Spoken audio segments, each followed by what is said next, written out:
They put her files in a shredder while she was still in the building. She didn't know that yet. She was sitting in a glass-walled boardroom on the 31st floor of the Kellerman Group's Vancouver Tower, watching her husband of 7 years shake hands with a man she had never been introduced to, and thinking that something in the room smelled wrong, not the air. Something underneath it.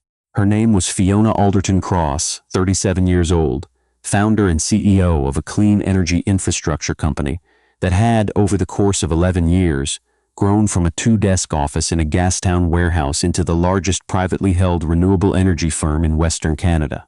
The Globe and Mail had profiled her twice. The second time, the headline read, "The Woman Who Lit Up the North." She had framed it not out of vanity, but because her mother had cried when she saw it, and that felt like a reason worth preserving. The man her husband was shaking hands with turned out to be a lawyer. She would learn that later, much later. His name was Declan Cross. She had married him at 30 at a small ceremony on Vancouver Island with the ocean behind them and her mother in the front row, wearing the blue dress she always wore to things that mattered. Declan had been charming then. He was still charming now. That, she would eventually understand, was the whole problem. What Fiona had always believed was that she had chosen well. She had been careful. She had watched her friends make impulsive choices and had told herself, quietly, without judgment, that she had done it differently. She had taken her time. She had chosen a man who seemed solid, who asked good questions, who made her feel seen. What she had not understood, not yet, was that Declan Cross had studied her the way a locksmith studies a mechanism, patiently, precisely. Not because he wanted to open her, but because he wanted to own what was inside. The boardroom meeting ended without resolution.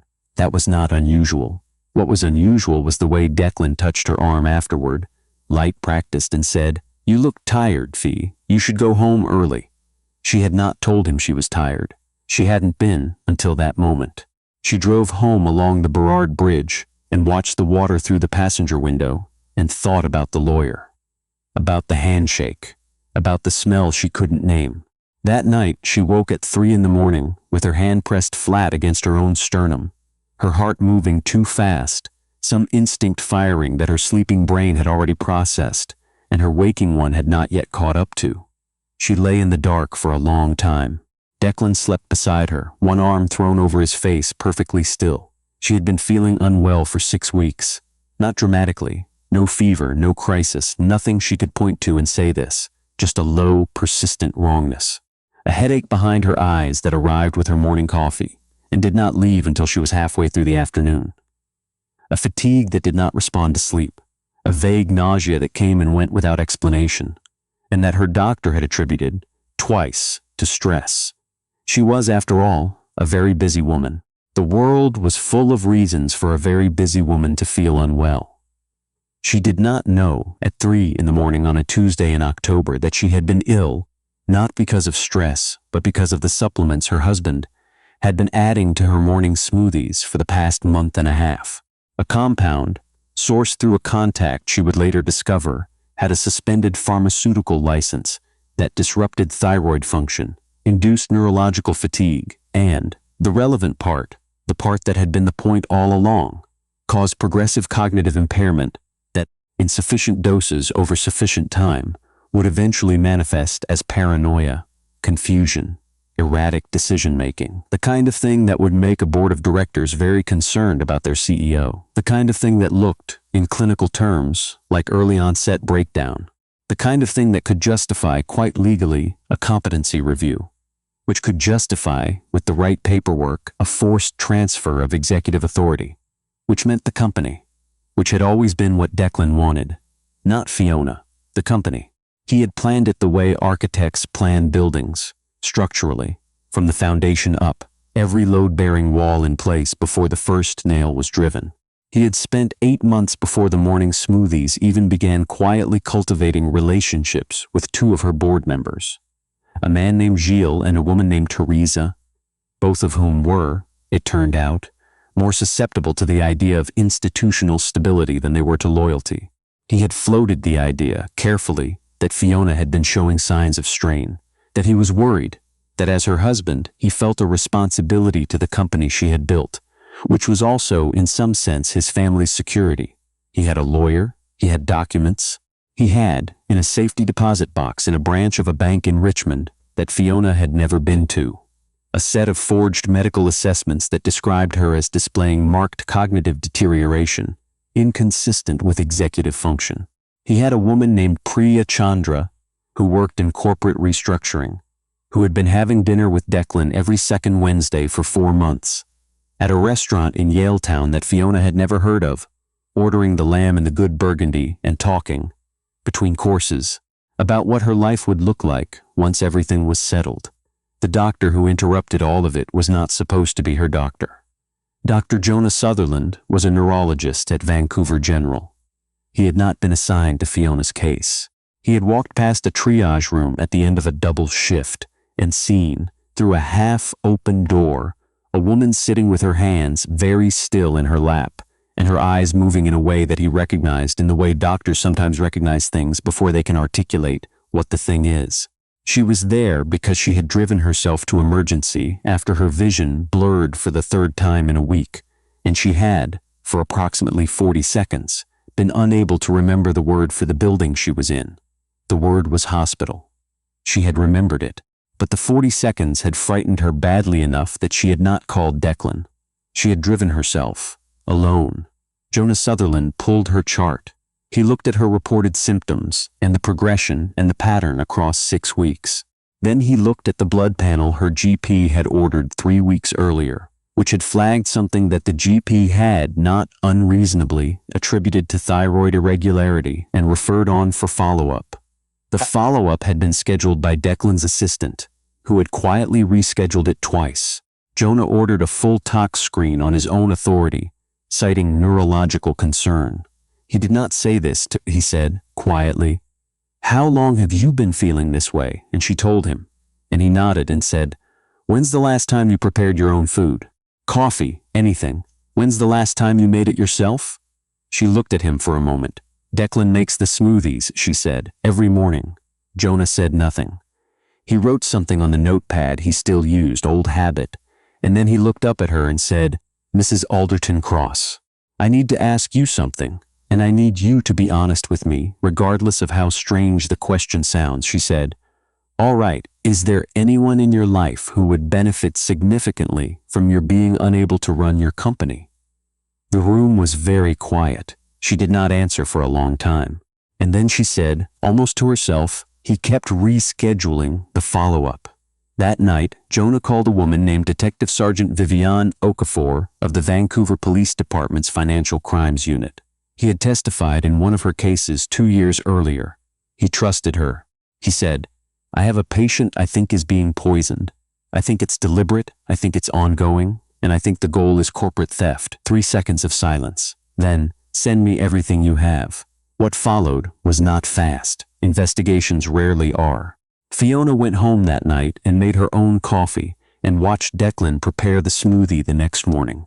With a performance of ordinary domesticity that she now understood, with a cold clarity that felt like standing outside in January, was entirely a performance. She drank orange juice instead.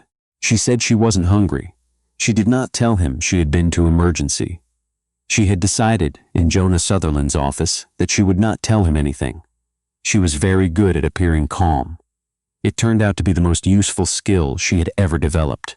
Over the next 10 weeks, Fiona Okafor's team found the compound through the toxicology results Jonah had preserved with the care of a man who understood exactly what he was documenting. They found the supplier, a former pharmacologist named Ellis Webb, in a suburb of Calgary, who agreed within 40 minutes of being sat down in a police interview room to tell them everything in exchange for consideration. He provided wire transfers, emails, a voice memo, recorded during a phone call with Declan, in which Declan could be heard saying, very clearly, "She needs to be visibly deteriorating by the board review. The assessment has to look credible. Escalate the dosage." They found the forged medical documents.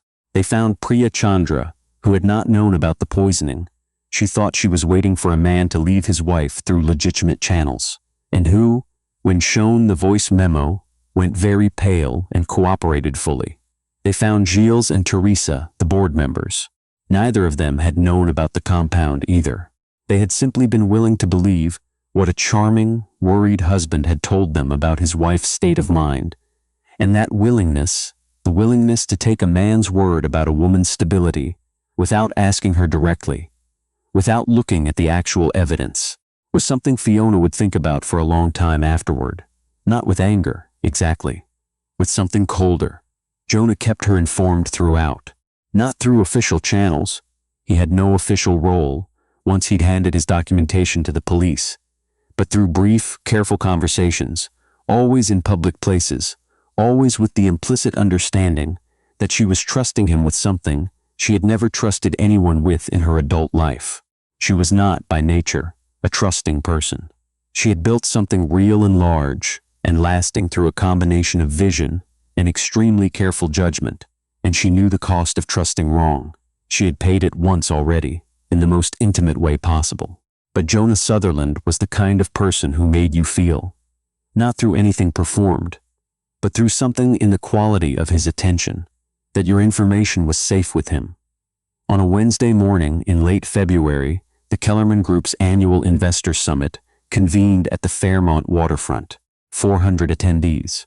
Board members, institutional investors, partners, media. The kind of event where reputations were either consolidated or quietly demolished. Declan was there in a gray suit, working the room, easy and fluent as always, the glass of sparkling water in his hand, gleaming under the chandeliers.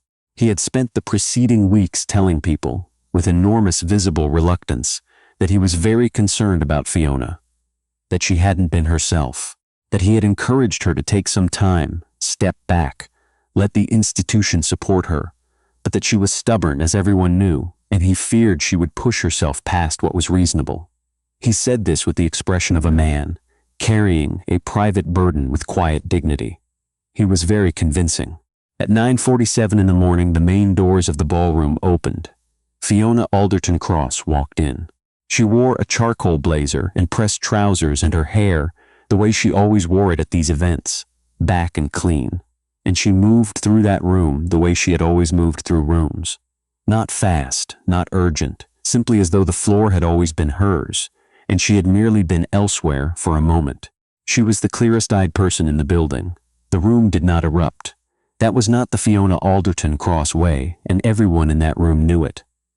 What the room did was go completely, entirely still.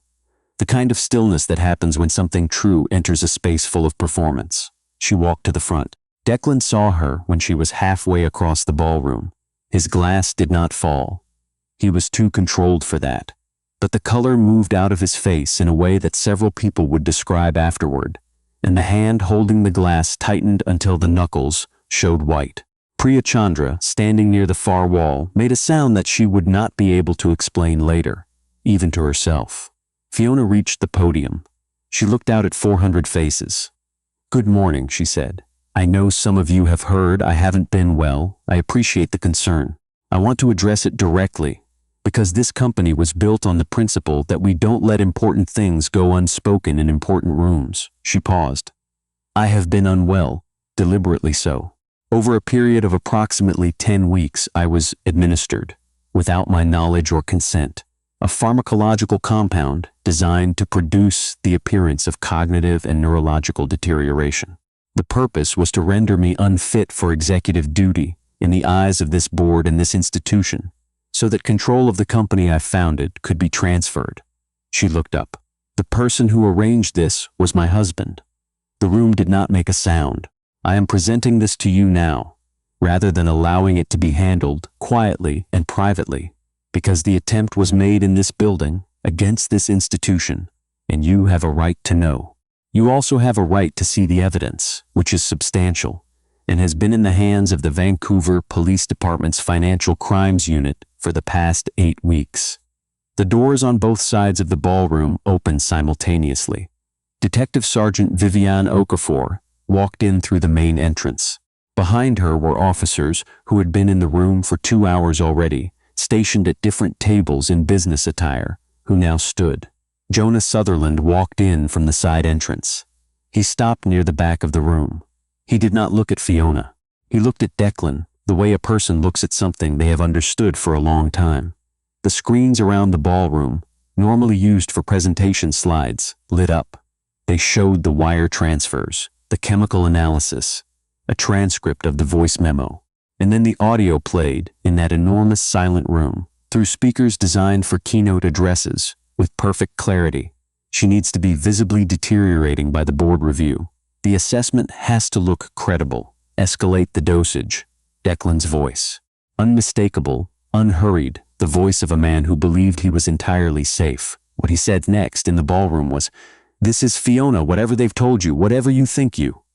"Don't," she said, quietly, without moving. "Don't say my name like that." He looked at her. The charm was gone. Not gradually, all at once, the way paint comes off a surface when the wrong solvent is applied. Beneath it was something that she did not recognize, and then recognized completely, and understood that she had been standing next to it for 7 years. "I helped you," he said. His voice cracked. Not with grief, with something uglier, the resentment of a person who expected to take something and was denied it. "Everything you built, I supported you, I gave up." "You gave up nothing," she said. "You arrived, you stayed, you waited. And when you decided the wait was over, you tried to take my company, my name, and my mind. Those are 3 different crimes, and the police have evidence for all of them." The handcuffs went on in front of Gilles and Teresa, and every institutional investor she had ever worked with, and one journalist from the Financial Post, who had been seated near the back and who would, within 4 hours, have a story that would be picked up across the country before dinner. The trial was 9 weeks. Declan Cross was convicted of criminal administration of a noxious substance, fraud over $5,000, conspiracy to commit fraud, and forgery of medical documents. The judge, a measured and precise woman named Honorable Justice Lena Barr, read the sentence with the same unhurried steadiness with which she read everything. "Mr. Cross, this court has reviewed a case that represents not simply criminal opportunism, but a sustained, calculated assault on a person's identity, autonomy, and cognitive integrity. You did not merely attempt to steal a company. You attempted to dismantle the mind of the woman who built it so that the theft would be invisible. This court finds that more disturbing, not less." She looked at him over her glasses. "You are sentenced to 14 years with no eligibility for parole for 10. Declan said nothing. He had maintained composure for 7 of the 9 weeks. In the final 2, he had attempted, through his lawyer, several versions of the argument that he had believed Fiona's deterioration was genuine and had only been trying to protect the institution. The court had reviewed the voice memo. The argument had not survived contact with the transcript. When the gavel came down, Fiona was sitting in the 2nd row. She looked at the man she had married for about 3 seconds. Not in anger, not in triumph, in the specific, quiet way a person looks at a door they are about to close for the last time. Then she turned away. The divorce was granted 6 weeks later. She walked out of the courthouse on a Tuesday in April, the Vancouver air carrying that particular early spring quality. Cold still, but with something alive underneath it. The smell of the cherry blossoms coming. The city preparing for something. She stood on the steps and breathed, "Alderton-Cross." She turned. Jonah was at the bottom of the steps, with his hands in his jacket pockets, the same quiet attention he had had in the triage room, as though nothing about being in a public place had changed what he paid attention to. "Divorced?" he said. 40 minutes, she said. He nodded. "I timed it from outside." She laughed, genuinely, the kind of laugh that came without preparation. And then she saw what was in his hand. A small white box, plain, no ribbon. He held it out to her. She looked at it, then at him. "I found it at a market in Granville Island," he said. "The woman who made it said she only works in gray-green because it's the color of the ocean when it's about to do something." He paused. "I thought that was an accurate description." Fiona opened the box. Inside was a narrow hammered silver ring with a flat gray-green stone, the color of the Burrard Inlet in October, the color of something that knew what it was and was not going to change about it. She looked up at him. "I have been in love with you," he said. In the straightforward way he said most things. "Since you sat in that triage room with your hands perfectly still and told me the truth without being asked to. And I have spent the last 5 months trying to decide whether this was an appropriate thing to say to someone I met because they were being poisoned, and I decided that waiting for a less strange story was probably not going to work for either of us. She put her hand on his face. He went still the way he always went still, steady, present, like a thing that had always been there and had simply waited for her to look. Yes, she said. Absolutely yes. They were married the following autumn. A small gathering at a friend's property in the Gulf Islands, 30 people, the fir trees enormous and dark around the edges of the clearing, and the Georgia Strait visible through them, silver in the October light. Jonah held her hand through the entire ceremony and did not let go once, not even when the officiant made a joke that made everyone laugh, not even when her mother, in the front row in her blue dress, began to cry.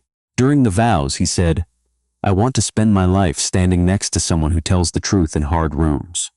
I want to be the person who deserves that." He looked at her.